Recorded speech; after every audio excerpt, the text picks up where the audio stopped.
This right here is Dak Prescott. He was taken 135th overall in the 2016 NFL draft out of Mississippi State. And every time I do one of my blind ranking videos, I put him in my top 3. I think he's a great quarterback in the NFL today.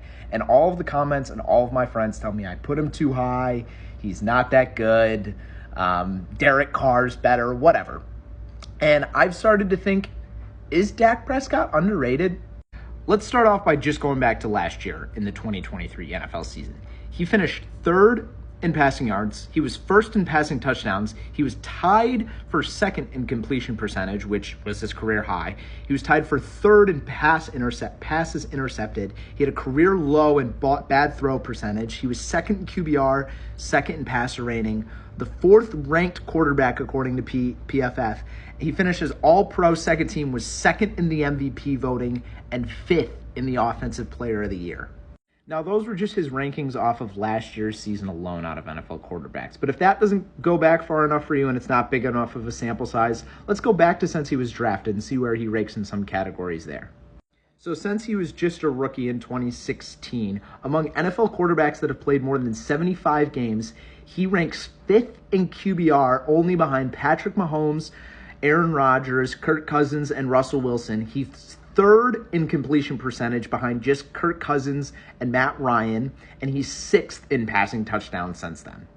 I've also seen all the videos lately about, we used to watch gods play at NFL quarterback. We used to see all-time greats, and the guys playing today just aren't that good. Now let's compare Dak Prescott to Ben Roethlisberger, Phillip Rivers, and Eli Manning over each of their first 9 years in the NFL.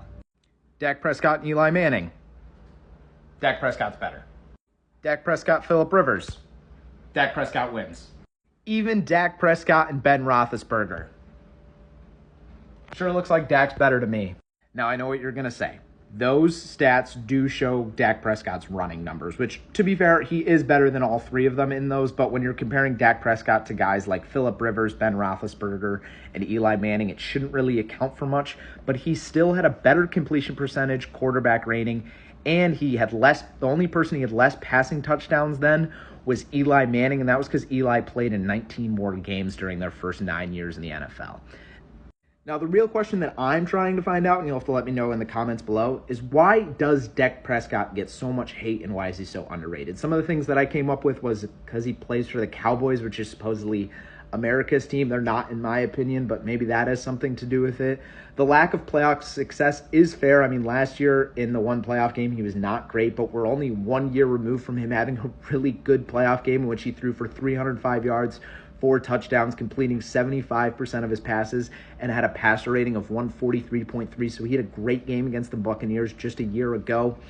And the lack of consistency, which is totally fair. But I would not be surprised if Dak, plays another 10 years in the NFL, stacks up the accolades a little more, maybe wins an MVP. Who knows? Maybe he wins even a Super Bowl, and I would not be surprised if we'd be talking about this guy potentially being a Hall of Famer. Let me know in the comments below why you think Dak Prescott gets underrated so much and why he's so heavily hated.